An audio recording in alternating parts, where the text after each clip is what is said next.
Guys, I want you to listen to me. And I want you to listen to me real good. Bring back my battlefield. Now, this video is probably a little late to the party, but Battlefield is near and dear to my heart, and these things need to be said. So let's go over a couple of the big reasons of why this Battlefield is not meeting expectations.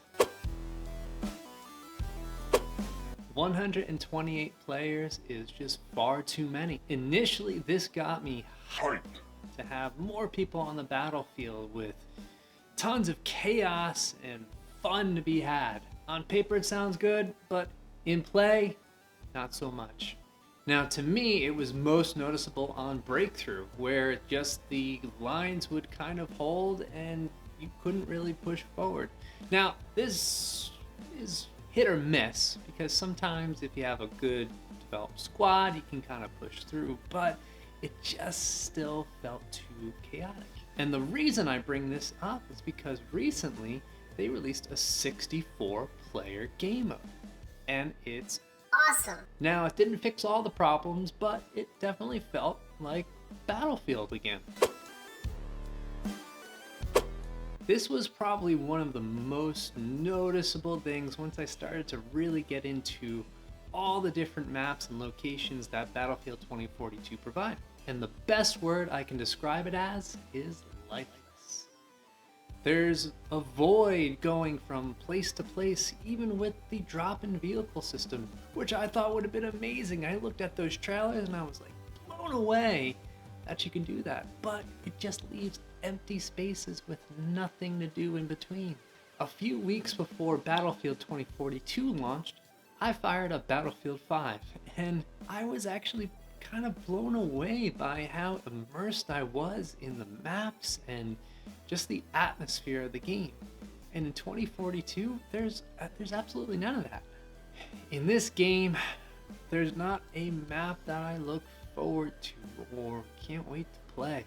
And the weather events are cool, and we've had some really cool squad moments, but I would take the skyscraper falling on the siege of Shanghai 1,000 more times than I'm gonna have to go into a tornado again.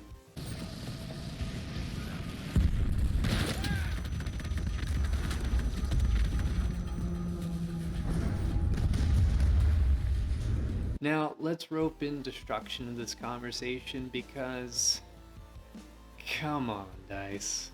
Come on. There's no meaningful destruction that changes how you play or how the match evolves. It's just kind of thrown into random spots on the map. And some people say that destruction isn't a staple of Battlefield, but I go against that because this is one of the reasons I love the franchise, was blowing stuff up. It just felt good, and it's something they haven't really brought back since Bad Company 2. So the only thing we can do right now is hope for better maps with more destruction and more drive to want to play them. So I don't mind that Battlefield wants to become the games as a service thing, because truth be told, it's not going away anytime soon. But the specialists mess with the formula that brought me to love Battlefield. Specialists ruin the classes, or DICE just ruined the classes. I couldn't tell you which either. But what happened here was DICE created a playground, but a playground with no rules whatsoever. And when this happens, you really don't know your role on the battlefield.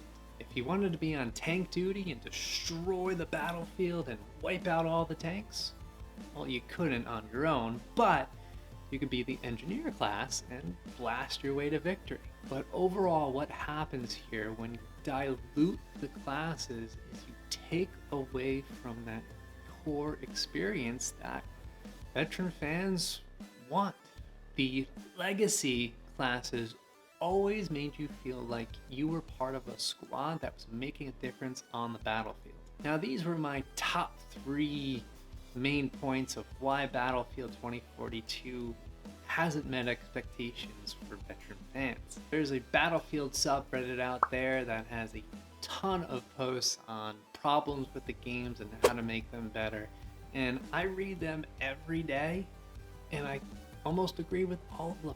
So leave your comment below to see what everyone else is thinking about the topic. I know this video is a little late getting out, but let's continue to put this content out there, and hopefully DICE will listen and give us the Battlefield that we deserve.